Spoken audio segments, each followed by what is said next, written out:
김윤경의 생생경제.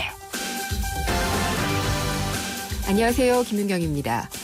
오는 18일 슈퍼 목요일을 앞두고 금융시장이 떨고 있습니다. 이날 미국 중앙은행의 통화정책회의 결과가 발표가 되고요. 스코틀랜드 분리 독립에 대한 주민투표가 열립니다. 또 미국과 우크라이나 정상회담까지 있는데요. 금리 조기 인상 가능성, 독립 이런 얘기 나오면 시장 좀 혼란스러울 수가 있겠죠. 벼랑 끝에 몰린 이명록 KB금융지주 회장도 떨고 있을 것 같습니다. 금융당국의 징계에 이어서 사회이사들까지 자진 사퇴를 권고를 했습니다. 그래도 버티면요, 내일 열릴 이사회에서 해임을 결정할 방침이라고 하네요. 사퇴만이 답은 아니겠지만은요, 경영 정상화는 일단 꿰야 한다는 판단인 겁니다. 돈 봉투 때문에 한국전력도 떨고 있지 않을까요? 송전탑 건설에 반대해온 청도군 주민들에게 추석 돈 봉투를 돌린 사실이 밝혀졌죠. 돈으로 주민을 회유할 수 있다. 정말 이렇게 믿었을까요? 그 자체가 매우 실망스럽습니다. 김윤경이 뽑은 오늘의 생생 키워드, 떨답니다. 저희 생생경제가 준비한 오늘의 경제 이슈입니다. 정부가 9.1 부동산 대책 후속 조치를 속속 마련을 하고 있는데요. 그 일환으로 그린벨트 내 보금자리 주택의 전매 제한, 그리고 또 주거 의무 기간을 완화하는 시행령을 내일부터 입법 예고를 합니다. 이번 조치로 그런데 가장 혜택을 받는 곳은요, 강남권 보금자리 주택입니다. 이게 혹시라도 또 투기로 이어지지 않을지 우려가 나오고 있는데요. 잠시 후 2부에서 그린벨트 내 보금자리 주택의 전매 제한 완화 조치에 대해서 자세히 짚어보겠습니다. 또 3부에서는 이건우 국민은행장의 퇴진과 이명록 KB금융지주 회장의 직무정지로 지금 경영진의 공백 사태를 맡게 된 KB 문제를 다시 한번 짚어볼까 합니다. 우리 금융계의 총체적인 문제를 다 보여줬다라고 할 수 있는 그런 사태인데요. 3부에서 좀 쓴소리 해볼까요? 김윤경의 생생경제 1부 시작하겠습니다. 사장님들, 가게에서 전화 쓰랴, 인터넷 쓰랴, 카드 결제 시스템 쓰랴, 요금 부담 많이 되셨죠? 그래서 올레 소호 성공팩은 이 모든 걸 월 2만 원에 지금 신청하세요.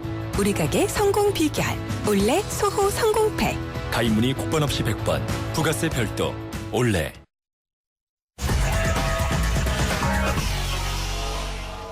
네, 오늘 주식시장 어땠는지 좀 볼까요? 신한금융투자의 곽상준 PB팀장이 연결돼 있습니다. 안녕하십니까? 네, 안녕하십니까. 곽상준입니다. 네, 오늘 시장 어떻게 끝났나요? 네, 시장 분위기가 뭐 그렇게 썩 좋은 건 아니었습니다만 네. 그래도 하루 만에 상승 반전에 성공하는 모습 보여주었습니다. 네. 오늘 종가 기준으로 거래소 종합주가지수는 전일 대비 7.10포인트, 0.35% 상승하면서 2042.92포인트로 마감을 했고요. 코스닥 시장도 같이 상승했고 코스닥의 상승폭이 더 컸습니다. 6.59포인트, 전일 대비 1.16% 상승한 572.36포인트로 장을 마감하면서 코스닥은 이틀 연속 하락 이후 3거래일 만에 상승 반전에 성공하는 모습 보여주었습니다. 네, 오늘 어떤 투자 주체들이 좀 사줬나요? 네, 오늘 사실은 투자 주체별 흐름을 따져보면 좀 분위기가 썩 좋지는 않았습니다. 네. 오늘도 외국인들이 매도가 나왔는데요. 그렇군요. 4거래일 연속 이렇게 주식을 판 경우는 최근에 본 적이 없었는데요. 네. 그런 흐름들이 나타났습니다만 그럼에도 불구하고 기관들의 매수세가 상당히 많이 들어오면서 시장 상승에 성공하는 모습 보여주었습니다. 오늘 전체적인 흐름 속에서는 대형주보다는 중소형주들이 조금 더 발군의 힘을 보여주는 모습 보여줬는데요. 네. 그럼에도 불구하고 이제 삼성전자가 오랜만에 상승해주면서 전체적인 지수의 상승폭이 조금 더 커졌다 이렇게 볼 수 있겠습니다. 네. 눈에 띄는 업종은 음식료 업종과 화학 업종, 그리고 철강 금속 업종 등이 강세를 보여주는 그런 모습이었습니다. 코스닥 시장에서는 개인들과 기관들이 매도했고 외국인들이 매수하면서 상승폭이 상당히 크게 나타났는데요. 시가총액 상위 종목들 중에서 몇몇 종목들이 크게 오르면서 시장 상승이 이끌어주었습니다. 요즘 다음이란 종목이 계속해서 등락폭을 크게 나타나는데요. 오늘은 2.4% 정도 올라가면서 코스닥 시장의 상승을 이끄는 모습이었습니다. 그렇군요. 오늘 또 제약주도 많이 올랐다고 하던데요. 네, 오늘 종근당 홀딩스를 비롯해서 제약주들이 아주 큰 폭의 상승세 보여주었는데요. 네. 시장에서 이런 분위기가 이렇게 보시면 될 것 같습니다. 그러니까 최근에 수출 대형 관련 대형주들이 네. 사실 실적의 그 어떤 향후 미래 전망이 그렇게 호전되지를 못하고 있는 양상 아니겠습니까? 네. 그러다 보니까 내수 관련주들 중심으로 주가 상승 굉장히 크게 이루어졌었고요. 그동안에 뭐 소프트웨어, 게임주들이 많이 올랐었고 또 하나는 뭐 유통과 음식료 네. 관련 업종들도 중장기적으로 보면 뭐 2배, 3배 이상 주가가 오른 종목들이 많이 있었습니다. 근데 그 중에서 소외된 업종 중에 하나를 찾아보자면 바로 그 의약품 업종 이었었는데요. 이 중에 저평가된 몇몇 기업들이 아주 큰 폭으로 상승을 하면서 시장 상승에 기여하는 그런 모습을 보여줬습니다. 그러나 지수에 대한 영향력은 그렇게 크지는 않습니다만 네. 눈에 띄는 상승폭은 상당히 보여줬다. 이렇게 볼 수가 있겠습니다. 일종의 순환매 같은 거군요. 네네 그렇습니다. 그러니까 시장이 지금 돈은 좀 있다고 표현할 수가 있겠죠. 네. 투자를 지금 하는 그 사람들이 뭐 크게 줄거나 늘거나 하지 않는 상황이라서 투자 자금들은 그대로 여력이 있는데요. 기존에 많이 올랐던 쪽에서는 수익을 실현하고 그리고 네. 덜 오른 쪽으로 돈이 움직이는 그런 흐름들을 보여주고 있습니다. 그런데 이게 일반적으로는 대형주군에서 이런 흐름들이 많이 포착이 되었었는데요. 최근에 대형주들의 미래 실적에 대한 기대를 크게 못하게 되자 중소형주 쪽으로 그런 흐름들이 더욱더 잘 나타나고 있는 것이다. 네. 이렇게 볼 수 있습니다. 만약에 대형주들이 향후 실적 전망이 조금만 개선이 되어진다면 그런 쪽으로도 자금 이동이 상당히 크게 나타나고 만약 그렇게 된다면 지수 상승폭도 크게 나타나면서 박스권을 돌파할 수 있겠죠. 그러니까 중소형주들이 상승해서는 지수의 상승폭이 크게 나타나지를 못하기 때문에 네. 계속해서 이제 박스를 쉽게 돌파하지 못하면서 계속 가두리 안에 갇혀 있는 그런 흐름들을 보여줄 수밖에 없는 상황이다. 이렇게 네. 말씀드릴 수 있겠습니다. 대형주가 오르려면은 외국인들이 사야죠. 네, 외국인들도 좀 사야 되고요. 네. 국내 이제 기관들의 시각도 좀 달라져야 됩니다. 그런데 이제 대형주라는 것들은 수급도 중요합니다만 실적의 흐름에 대한 그 전망치도 굉장히 중요합니다. 네. 그런데 사실 시장을 크게 움직여줄 수 있는 전기전자 또는 운수 장비 그리고 화학 쪽에서 눈에 띄는 그런 그 실적 개선의 흐름들이 보여주지 못하기 때문에 아마 그 대형 자금을 운용하고 있는 외국인이라든가 기관들도 사고 싶을 거예요. 네. 실적에 대한 확신만 있으면 언제든지 살 것이다 이렇게 준비는 하고 있을 텐데 거기에 대한 아직 확신이 없기 때문에 자꾸 이 어떤 메인 흐름들이 중소형이라든가 이런 순환매 흐름으로 자꾸 넘어가고 있는 것이다 이렇게 볼 수 있겠습니다. 알겠습니다. 오늘 증시 잘 들었습니다. 감사합니다. 네, 고맙습니다. 신한금융투자의 곽상준 PB팀장이었습니다.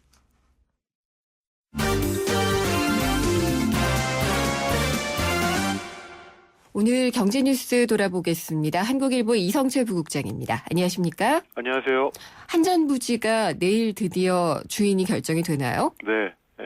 이제 서울 강남에 남은 마지막 금싸라기 땅이죠. 네. 한전 삼성동 부지. 이제 한국전력이 전남 나주로 이제 이전을 하게 되고 그 땅을 지금 본사가 있는 땅을 지금 팔기 위해서 입찰이 이제 내일 실시가 됩니다. 네. 이 부지 면적이 축구장 12개를 합친 면적이라고 그래요. 넓네요. 굉장히 크죠. 예. 그다음에 감정 가격만 3조 3천억 원입니다. 아마 단일 자산 매각으로는 아마 역대 최대 규모의 입찰이라고 하는데 네. 더 관심을 끄는 건 이제 국내 2위 재벌 그룹인 삼성그룹하고 현대차그룹이 동시에 이제 입찰에 참여를 합니다. 2파전이 되는 거고 양사의 자존심을 건 싸움 뭐 이런 것도 지금 얘기가 나오는데요. 그래서 내일 4시까지 입찰을 하면은 최고 가격을 써는 입찰자가 아마 이제 모레 오전 10시에 낙찰자로 선정이 되는데 내일 네. 밤이 되면 아마 대충 알 수 있지 않을까 싶습니다. 감정가가 제가 3조 3천억이라고 말씀을 드렸는데 어차피 경쟁이 되고 뭐 하다 보면은 아마 4조 원이 훌쩍 넘어갈 거다. 네. 이런 얘기도 나오고 있고 그러다 보니까 이것이 자칫 승자의 저주가 되는 거 아니냐 이런 우려도 나오고 있습니다. 가능성이 없지 않죠. 네, 워낙 네. 이게 지금 감정가 기준으로 하더라도 개발하는 데 비용이 한 10조 정도가 든다고 합니다. 예. 근데 이제 사실 상당 부분은 공익적인 목적으로 써야 되기 때문에 그리고 여기를 무슨 뭐 상가나 이런 걸로 할 게 아니라 뭐 컨벤션 센터라든가 뭐 이런 공익성 있는 그런 용도로 사용해야 되기 때문에 적자가 날 거다. 네. 개발 수익 자체는 적자가 될 거다 이런 얘기도 있으니까요. 그래서 지금 일각에서는 이게 너무 실속 없는 그러니까 겉만 번지르르 하고 실속 없는 장사가 되는 거 아니냐 이런 우려도 나오고 있는데 그래서 아마 각 그룹들도 사실 조금 더 절실한 쪽은 현대차입니다. 네. 저는 지금 양재동 사옥이 너무 멀기 때문에 여기에다가 이제 4억을 찍겠다는 입장이거든요. 네.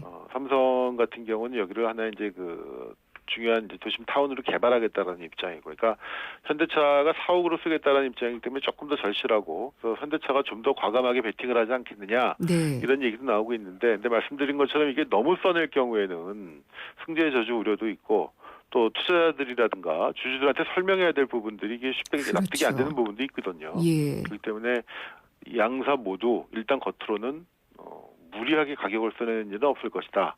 뭐 이렇게 지금 얘기가 나오고 있는데, 글쎄요. 어쨌든 1, 2위 대기업들의 싸움이라는 점에서도 관심을 굉장히 끌고 있습니다. 둘 다 포기하지 않겠다는 입장이죠. 그 삼성은 아직도 뭐 공식적으로 한다 만다 얘기한 적은 없어요. 네. 다만 근데 당연히 그동안 준비를 해왔고 태스크포스 팀도 구성이 돼 있고 했기 때문에 당연히 들어올 걸로 보고 있는데 네. 뭐 아마 오지 않을까 싶고요. 근데 현대차는 공개적으로 참여하겠다는 입장을 밝힌 상태고요. 알겠습니다. 오늘 최경환 경제부총리가 외신 기자회견을 했던데 여러 네. 얘기가 나온 것 같아요.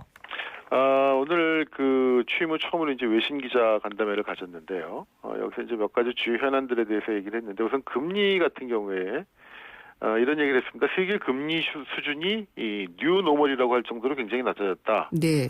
뉴노멀이라는 건 과거에는 비정상이었지만 지금은 이게 새로운 정상이 됐다는 얘기죠. 지금 그러니까 저금리 자체가 이제는 정상이다라는 쪽으로 이제 얘기를 한 건데, 다만 우리나라가 일본처럼 초저금리 정책을 쓰고 있다고 보기는 어렵다는 얘기도 했습니다. 우리나라 금리 수준이 지금 2.25인데요. 주요국에 비해서는 여전히 높은 상황이다라는 네. 얘기를 했고요. 이거는 두 가지 목적으로 보여집니다. 이제 일각에서는 빨리 금리를 올려야 되는 거 아니냐. 너무 낮기 때문에 특히 미국이 지금 조만간 금리를 올릴 것이다. 그러니까 내년 초가 되면 금리를 올릴 것이다라는 지금 관측들이 월가 중심으로 많이 나오고 있지 않습니까? 네. 그리고 그 경우에 자본 유출 가능성이 있기 때문에 우리도 어차피 따라 올려야 되는데, 그러니까 그런 거에 대한 일종의 사전세 얘기랄까요? 그리고 필요하다면 좀 더 낮춰줬으면 하는 간접적인 희망사항을 표시한 거 아니겠느냐. 네. 지금 이런 얘기도 나오고 있습니다. 거의 직접적으로 표명하신 것 같은데요. 초저금리 정책은 아니다라고 했으니까 더 네. 내릴 수 있다는 뭐 얘기잖아요. 더 낮출 여력이 있는 거 아니냐라는 뉘앙스로 좀 해석이 되고 있고, 네. 최근에 이제 논란이 불거진 이제 증세 부분에 대해서는 현재 야당이 이제 법인세 인상을 주장하고 있지만, 네. 법인세는 국제 경쟁 조세다. 각국이 법인세를 경쟁적으로 인하하는 만큼 인상은 국제적인 흐름과 역행하는 일이다. 이렇게 얘기를 했습니다. 그러니까 이거 무슨 얘기냐면, 법인세를 인상을 할 경우에는 외국인 투자자들이라든가 기업들이 세금이 싼 쪽으로 이동할 가능성이 있기 때문에, 네. 그런 점에서 이 법인세라는 건 기본적으로 각국이 경쟁 관계에 있는 조세이기 때문에 우리 일방적으로 올릴 수 없다.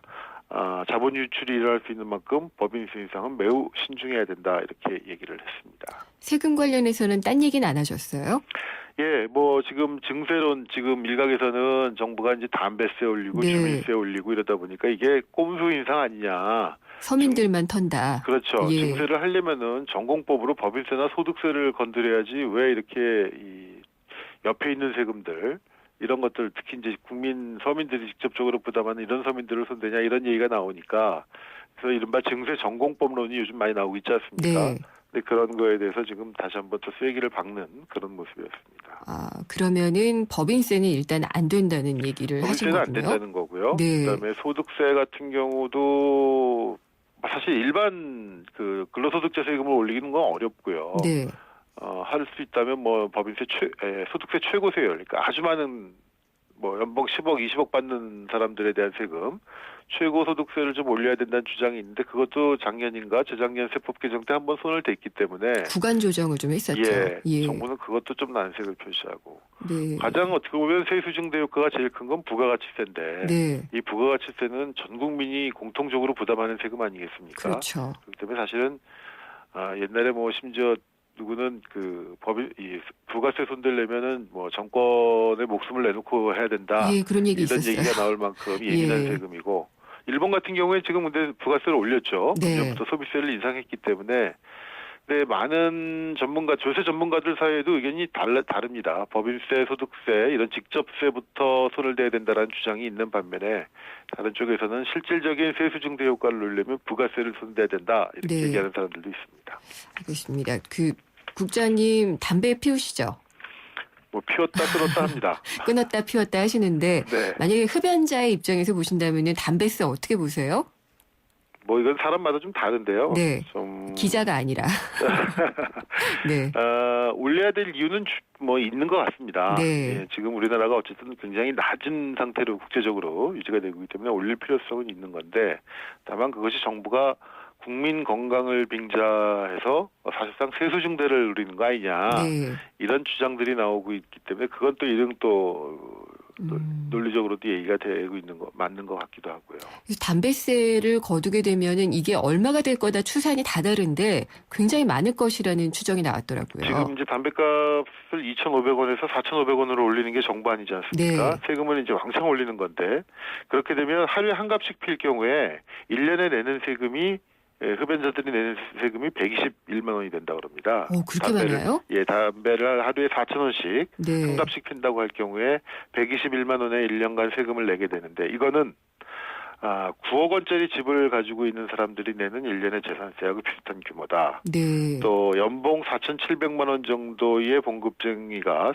봉급생활자가 내는 근소세하고 안 먹는 규모다. 이런 분석이 나왔습니다. 그렇군요. 121만 원이요? 네, 상당히 많네요. 많죠. 예, 흡연자 수가 얼마나 될지 이 국장님도 넣어야 될지 아닐지는 잘 같이 모르겠네요. 왔다 갔다 하는 사람들.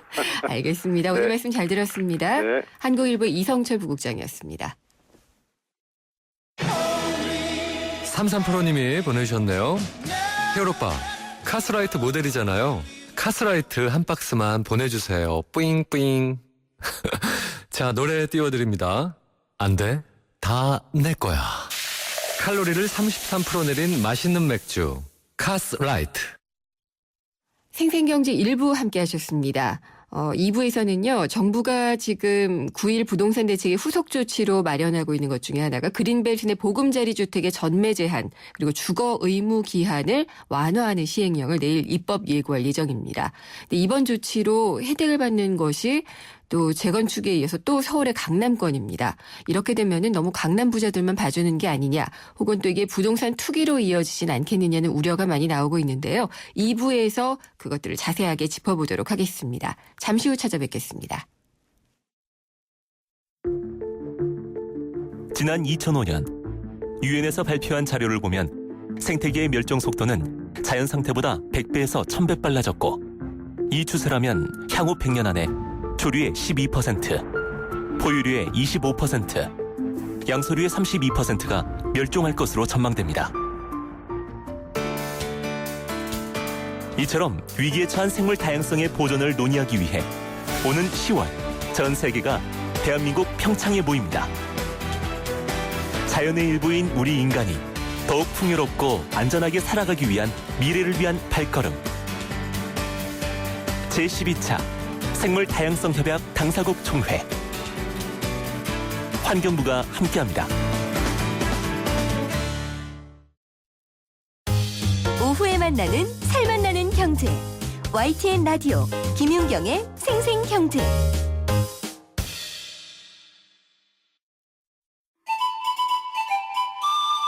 어머나, 진짜 경제는 장바구니 안에 있지. 발로 뛰는 생생경제가 찾은 구석구석 경제 현장. 장바구니 생생경제.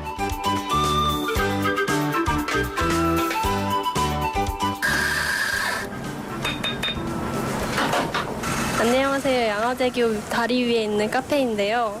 주로 손님은 가족 단위, 연인 단위, 친구 단위 두루두루 많이 오시고 계세요. 또 주말이 더 손님이 많은 편이세요. 또 선유도 공원 가시다가 오시는 분들도 많으시고요. 인터넷으로 찾아보고 오시는 분들도 꽤 있으세요. 2009년도부터 개장했어요.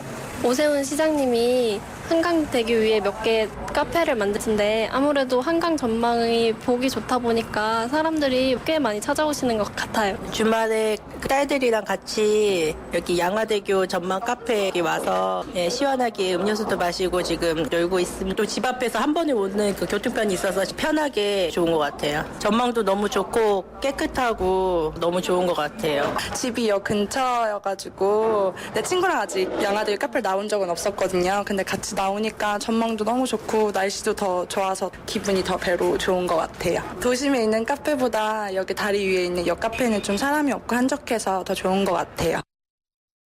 우리 생활 속 경제 현장 살펴보는 시간입니다. 장바구니 생생경제. 오늘은 김미란 리포터가 양화대교 밑에 있는 카페에 다녀왔네요. 이게 이제 오세훈 전 시장 때 만든 카페인데 주차장이 좀 멀다. 그래서 가기가 좀 힘들다는 얘기가 있었는데 주말에 이용하는 사람들이 많다고 하고요.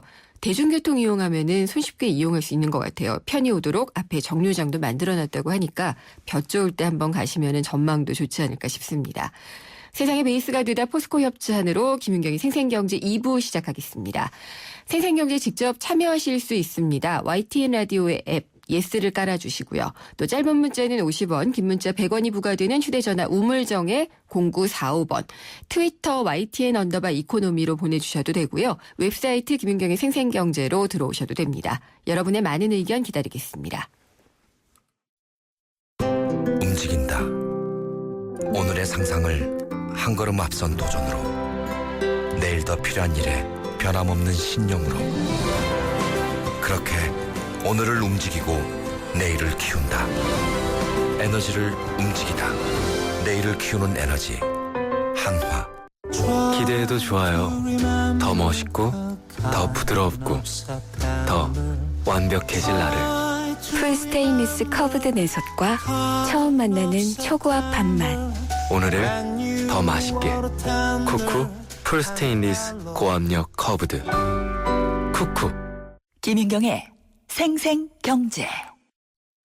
그린벨트 내의 보금자리 주택 지난 정부 때 많이 들어섰습니다. 근데 이 보금자리 주택의 전매 제한 기간이 있었는데요. 그걸 좀 줄여주고 또 거주 의무 기간도 단축을 해주는 내용의 시행령이 내일부터 입법 예고가 된다고 합니다.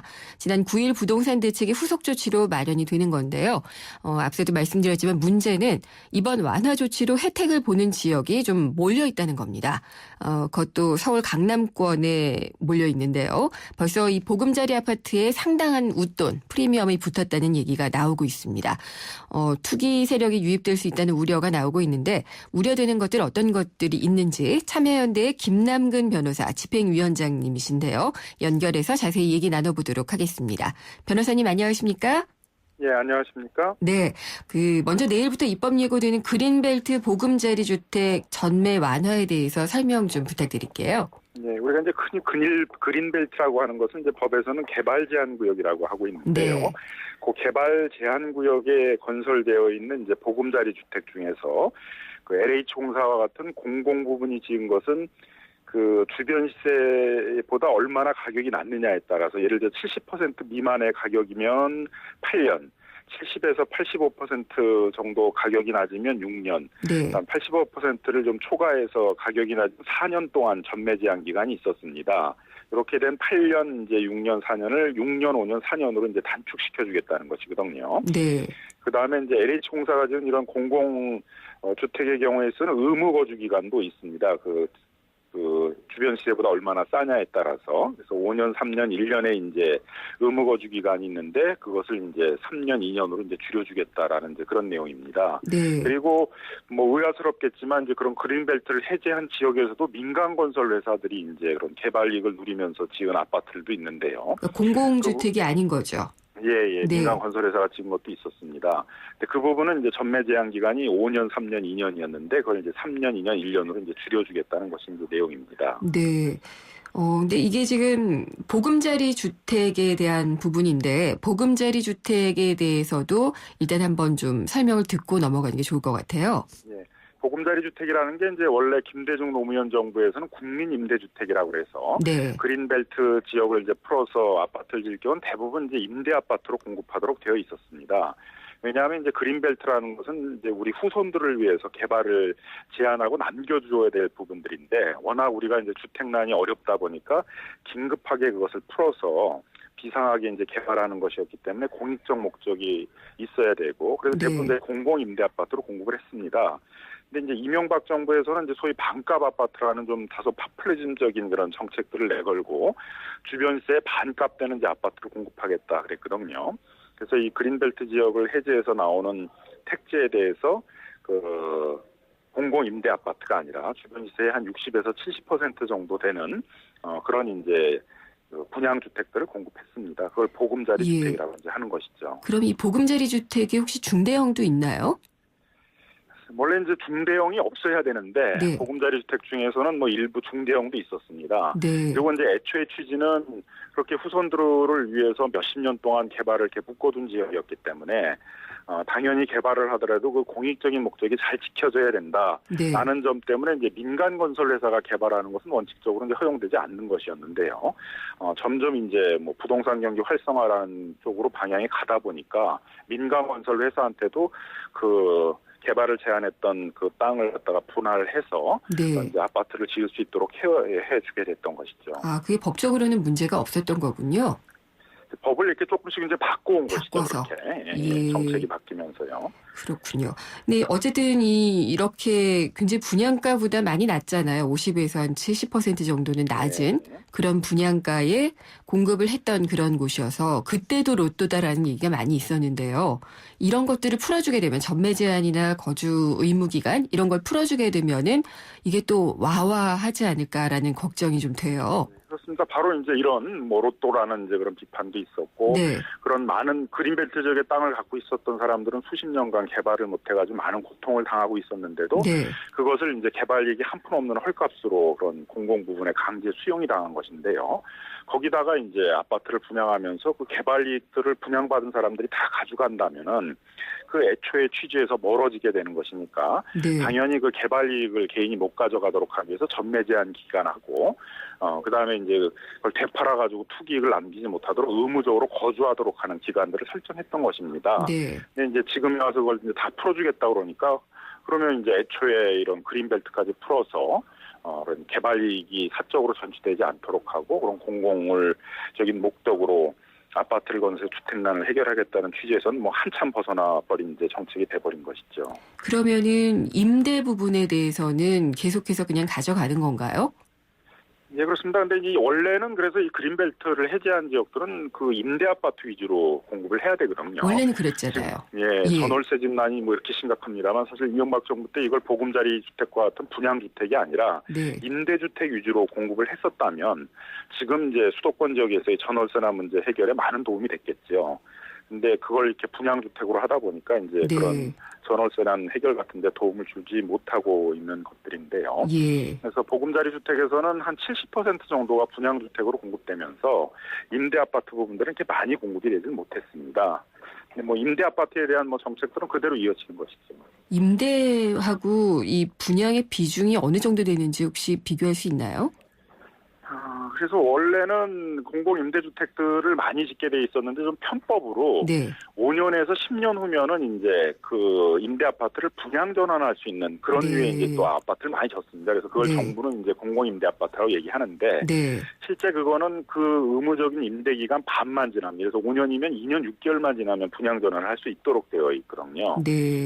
그렇다 보니까 이제 그것도 사실상 그냥 후분양 아파트에 불과해서 다 분양이 되다 보니까 월등하게 분양주택이 많게 됐던 것이죠. 그러다 보니까 분양주택이 전체 주택의 한 70%가 넘어서 오히려 한 70%가 공공임대고 뭐 아주 소규모의 분양주택만 있었어야 되는 게 그런 그린벨트 지역을 해제한 그 보금자리 주택 사업이었어야 되는 것인데 이제 원칙과 예외가 완전히 전도된 그런 사업이 돼버린 것입니다. 변호사님 그러면은 이 전매 제한 기간도 짧게는 1년에서 한 7년 정도까지인 것 같고요.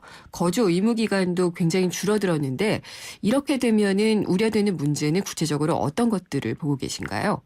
그러니까 결국은 이제 뭐 이 후손들을 위해서 보존을 해야 될 이런 지역을 긴급하게 풀어가지고 주택 문제를 해결하기로 했던 것이니까 그 개발의 이익들이 절대 개인들에게 넘어가지 않도록 하기 위해서 그런 어떤 투기적인 이익을 얻지 못하도록 의무 거주기관이나 그 전매 제한 기간을 뒀던 것인데 결국은 이제 거주도 하지 않고 바로 이제 전매 차익을 얻고 되팔 수 있게 돼서 상당히 이제 최초에 분양을 받으신 분들이 상당한 이런 투자 이익들을 얻게 된 이런 것이어서 결국 보금자리 주택이라는 것은 애초부터 설계가 잘못됐고 그 정책 자체가 잘못된 것이었다라는 게 결국은 뭐 입증이 된 셈입니다. 글쎄 절대 개인의 이익으로 돌아가야지 되지 않는다라는 부분은 약간 논란이 있을 것 같기는 한데요. 어쨌든 정부가 의도한 것은 또 이렇게 함으로써 시장 거래 활성화에 도움이 되지 않겠느냐라는 그런 의도를 갖고 있지 않을까요? 결국은 이제 뭐 이런 부분들을 다시 이제 시장에 물건들이 나오게 해가지고 그게 이제 할매 거래 활성화에 도움이 되겠다만 이제 그런 부분들을 이제 생각을 한 것 같습니다. 근데 결국은 이제 이렇게 돼버리게 되게 되면 이제 보금자리 주택이라는 특별법을 만들어서 일반적으로 이제 그 공공택지를 개발해서 개발하는 법들은 따로 있거든요. 도시개발법이나 이런 게 있는데 보금자리 특별법이라는 걸 만들어가지고 이렇게 특별한 방식으로 특별한 이 정책들을 통해 가지고 개발했던 아파트들이 결국 그냥 일반적인 분양 아파트와 똑같이 결론이 돼버린 이제 그런 규결이 되었습니다. 그럼 참여연대에서는 지금의 이런 것들을 다시 되돌려야지 된다고 주장하고 계신 건가요? 네, 그래서 이제 다시 원래 원칙으로 돌아가서 그래서 법도 다시 또 이제 바뀌게 됐습니다만은 그런 이제 분양 위주의 주택이 아니라 다시 공공 임대 아파트 위주로 건설을 해야 된다라고 보여집니다. 그래서 뭐 지금은 이제 중산층들도 어렵잖아요. 전세 가격이 많이 올라가서 그런 이제 중산층들을 위한 그런 이제 지금 서울시에서는 쉬프트라는 전세 주택들을 공공 전세 주택들을 공급하고 있습니다만 그런 장기 전세 주택 같은 것들을 공급한다든가 또 어려운 서민들을 위해서 그런 낮은 임대료에 공공 임대 아파트를 공급한다든가 이런 정책으로 전환을 해야 될 것이라고 보여지고요. 원래부터 주택 정책이라는 건 이렇게 이제 자기 능력으로 주거 문제를 해결하기 어려운 이제 서민들에게 싼 임대료에 그런 공공주택을 공급해서 주거 안정을 도모한다든가 내 집 마련을 하려고 하는데 너무 시장에 있어서의 가격이 높은 지역의 중산층들을 위해서 내 집 마련을 지원해준다 한다든가 이게 고유의 주택 정책인데 요즘에는 이런 고유한 주택 정책은 다 사라지고 오로지 이제 부동산 정책을 경기 부양의 수단으로 보는 경기 활성의 수단으로 보는 그런 경향이 강해졌는데요. 다시 이제 그런 고유의 주택 정책의 목표로 돌아가서 그런 서민들의 주거 안정, 내 집 마련을 지원하기 위한 정책으로 돌아가야 된다고 생각이 듭니다. 네, 이런 공급 위주의 정책들은 요즘 정말 찾기 어려워서 안타깝다는 생각이 들고요. 네, 벌써부터 이 강남 보금자리 주택지구에는 프리미엄까지 붙었다 이런 얘기들 나오고 있어요. 투기 우려 좀 있다고 보시는 거죠? 뭐 당연히 뭐 투기가 나올 수밖에 없는 것이고 뭐 정부는 이제 그거를 뭐 투기라고 보는 게 아니라 거래 활성화라고 이제 보고 부동산 경기 활성화된다라고 볼 텐데요. 적어도 그런 이제 투기 같은 것들이 발생하게 된다면 그런 부분들은 이제 세금으로 환수를 해서 개발 이익들을 최대한 이제 공공적으로 환수시켜서 그걸 가지고 다시 이제 공공 임대 아파트 건설이라든가 이런 이제 그런 공익적인 목적, 주거 복지를 위해서 사용해야 된다고 생각이 듭니다. 그러면은 뭐 양도 차익이나 시세 차익 같은 것들에 대한 세금 부과를 말씀하시는 거예요? 그건 뭐 지금도 이제 있는 제도니까 그걸 철저히 해가지고 그걸 또 철저히 노력들을 이제 해야 되겠죠. 예. 근데 전셋값 정말 계속 올라가고 이렇게 도심에서 외곽으로 나가지 않으면은 버티기 어려운 그런 삶이 되고 있는 것 같은데 서민들의 주거 안정을 위한 대책 어떤 것들이 좀 나오면 좋을까요? 그리고 이제 핵심적인 것은 공공 부분에 있어서 그런 이제 공공 임대주택들을 많이 공급을 하는 것이죠. 지금이라도 이제 이런 그린벨트 지역과 같은 것들을 풀어서 공공택지를 마련해서 공급한다면 대부분들을 이제 그런 전세주택이나 중산층들을 위한 또는 저소득층을 위한 이제 그런 임대주택 같은 것으로 공급하도록 해야 될 것이고요. 무엇보다도 이제 실수요자들의 입장에서는 지금 집값이 너무 비싸서 자기 소득으로는 해결하기가 어렵고 큰 빚을 내야만 되는데 그런 게 아니라 이제 자기 소득 수준에서 조그만 빚을 내 가지고 집을 살 수 있는 것을 바라는 것이거든요. 그러려면 소형 저가 주택들을 많이 공급해야 됩니다. 그래서 서울시 공약 중에 20만 호의 소형 저가 주택을 공급한다는 정책이 있었습니다만 이런 소형 저가 주택을 공급하는 정책 같은 것들을 적극적으로 추진한다든가 그리고 민간 임대 시장에 있어서는 뭐 서구 유럽이나 미국의 대도시에서는 뭐 이미 보편적으로 실시되고 있는 계약 갱신 청구권을 통해서 장기 임대차를 유도하고 임대료가 인상될 때는 일정한 인상률 범위 내로 제한하는 임대료 인상률 상한제 같은 것들을 실시해야 된다고 생각됩니다. 알겠습니다. 보금자리 주택이 뭐 일종의 하나의 그 내 집 마련의 꿈처럼 비춰지긴 했는데 이면이 많이 씁쓸하네요. 예, 오늘 말씀 잘 들었습니다. 감사합니다. 네, 감사합니다. 참여연대의 김남근 변호사였습니다.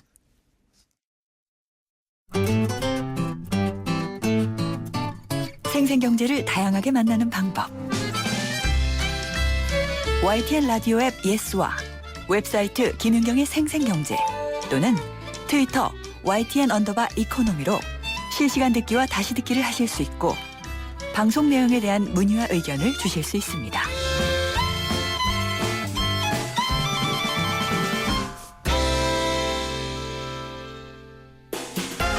창업, 도전에서 실전까지 좋다.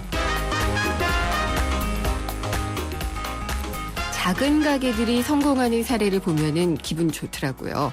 이 어려운 시대일수록 소상공인의 성과 창출 방법을 알아보는 게 중요할 것 같은데요. 작은 가게 성공 사례 5탄입니다. 오늘은 서울 합정역 상권의 중하급지 1층 15평 가게로 이태리 분식점을 운영을 하면서 여성 창업자들의 마음을 모으고 있는 그런 작은 가게 이야기인데요. 창업 컨설팅사 스타트 비즈니스의 김상훈 대표 전화를 연결하겠습니다. 대표님 안녕하십니까? 예, 안녕하세요. 김상훈입니다. 예, 전 많이 먹긴 한데 여성들이 이탈리안 많이 좋아하죠, 음식을. 그렇죠. 아무래도 이제 서양 음식 중에서는 이태리 음식이 우리 한국인들의 입맛에 가장 좀 그래도 잘 맞는 음식이다 보니까 아무래도 뭐 이태리 음식점은 특히 우리 한국 여성 소비자들은 늘 즐겨 찾는 이런 외식 아이템 중에 하나가 아닌가는 생각이 듭니다. 포화 상태 아니에요? 사실 이태리 레스토랑 시장 같은 경우는 사실 한때 뭐 이태리 레스토랑뿐만 아니라 양식 레스토랑 사업도 그 옛날 80년대 뭐 춘천 명동부터 시작해서 한때는 레스토랑이 정말 그 대표적인 호황 업종이었는데요. 2000년 이후에는 패밀리 레스토랑 시장이 대기업 자본들이 많이 뛰어들면서 우후죽순 많이 생겼다가 지금은 좀 많이 없어졌고요. 최근 들어서는 그 대형 패밀리 레스토랑의 틈새로 뭐 새로운 브랜드 형태로 좀 객단가를 1만 원대로 내리면서 저가 형태의 이런 레스토랑도 좀 나왔고요. 특히 이태리 레스토랑 같은 경우는 대형 프랜차이즈 브랜드 매장들이 상당히 좀 많이 생겼었습니다. 하지만 그런 대형 프랜차이즈 스타일의 이태리 레스토랑은 요즘 좀 큰 재미가 없는 것 같고요. 오히려 최근에는 이런 홍대 상권이라든지 아니면 이런 좀 예쁘게 꾸미는 여성 상권을 중심으로 작은 가게 스타일의 좀 이탈리안 카페 레스토랑은 꾸준히 좀 생겨나고 있다 이런 생각이 듭니다. 네, 그러니까 천편일률적인 맛이 아니라 작은 가게에 가면 독특한 맛이 있어서 찾게 되지 않나 이런 생각이 드는데요. 네, 오늘 소개해 주실 가게는 컨셉이 재밌어요. 이태리 분식집이라고요? 맞습니다. 예, 사실은 이태리 분식점 이게 뭔 얘기인가 이럴 수 있는데요. 우리가 알고 있는 흔히 우리 한국적인 분식점의 대명사였던 떡볶이집이나 김밥이나 뭐 이런 것들과 달리 사실은 그런 떡볶이나 김밥집 같은 그 정도의 입지인 거는 맞는데요. 이태리 분식점이라고 한다면 이태리의 가장 대표적인 음식인 파스타죠. 스파게티. 이 부분을 비싸지 않은 가격에 맛있게 먹으면서 동시에 그러지만 정말 예쁜 분식점입니다. 즉 이태리 식당이지만 최소한 상품력은 갖추고 있지만 사실은 그것뿐만 아니라 시설 경쟁력까지 갖춰서 그리고 하지만 이게 임차료가 비싼 이런 대형 상권에 있는 게 아니고 오히려 중하급지 월 임차료가 200만 원 미만 이런 점포를 직접 임대차를 해서 거기에서 찾아오는 어떤 스타일을 하고 있고요. 분식집이라는 컨셉에서 가장 중요한 것은 회전율을 높이고 그다음에 또 소비자들의 반복 구매 빈도를 높인다는 차원에서 이태리 레스토랑 그러면 메뉴 가짓수가 막 40가지 이런 데 많이 보셨을 텐데요. 3, 40가지 많은 게 아니고 이를테면 크림 스파게티 딱 한 가지, 토마토 스파게티 딱 하나, 오일 스파게티 하나, 피자 하나, 샐러드 하나, 거기다가 뭐 떡볶이 같은 그리고 또 요즘 유행하는 볶음밥 같은 거 이런 거 하나 딱 두면서 10가지 미만 메뉴로 하면서 소비자들에게 지속적으로 반복 구매 빈도를 높이는 좀 예쁜 이태리 스타일의 뭐 레스토랑 이렇게 이해하시면 될 것 같습니다. 그렇게 말하니까 분식점이라는 얘기가 들어오네요. 예. 지금 이 성공한 작은 가게 같은 경우에 메뉴는 어떻게 구성이 돼 있어요? 그래서 구체적인 메뉴를 좀 말씀드리면 각 소스별로 대표적인 파스타. 이를테면 뭐 크림 스파게티 하나에 보통 한 9,000원, 10,000원. 그다음에 가장 저렴한 스파게티는 한 7,900원 정도. 그래서 토마토 스파게티, 오일 파스타 이런 게 있고요. 또 이탈리안 떡볶이 같은 게 있습니다. 이탈리안 떡볶이나 철판 볶음밥이 한 7,900원 선. 그다음에 피자 같은 경우도 한 10,000원대 형성이 되고 있고요. 그다음에 또 소비자들이 가장 좋아하는 메뉴 중에 하나가 되게 독특한 이 사각 스테인리스 그릇에 서비스되는 이런 이탈리안 스타일의 이런 샐러드 상당히 인기 메뉴고요. 그래서 한 객단가는 10,000원 정도를 넘어가지 않지만 거기다가 이 맛있는 식사와 커피도 먹을 수 있고 또 그냥 작은 앙증맞은 잔에 생맥주도 한 잔씩 먹을 수 있는 이런 스타일의 메뉴 구성이 돼 있다고 보시면 될 것 같습니다. 그렇군요. 가격은 마음에 드는데요. 이게 이태리 분식집 이러면은 인테리어도 예쁘장해야 될 것 같아요. 맞습니다. 사실은 이 가게의 가장 중요한 경쟁력 중에 하나는 가게 밖에서 봤을 때 예쁘다 이 느낌이 딱 들어야 되거든요. 네. 그러면 예쁘다고 얘기할 수 있는 분들은 2030 여성 수요층이 상당히 중요하고요. 이들이 선호하는 예를 들어서 빈티지풍의 프로방스풍이라든지 네. 거기다가 또 원색의 컬러 레드라든지 식감을 높여주는 이런 붉은색 계열의 포인트 컬러가 들어가 있고요. 그다음에 의탁자 하나에도 여성들이 좋아하는 모든 4인용 테이블의 의자도 제각각 컬러나 스타일이 다 다른. 네. 그리고 전체적인 가게 분위기는 정말 아기자기한 팬시샵 같은 이런 구성을 하고 있고요.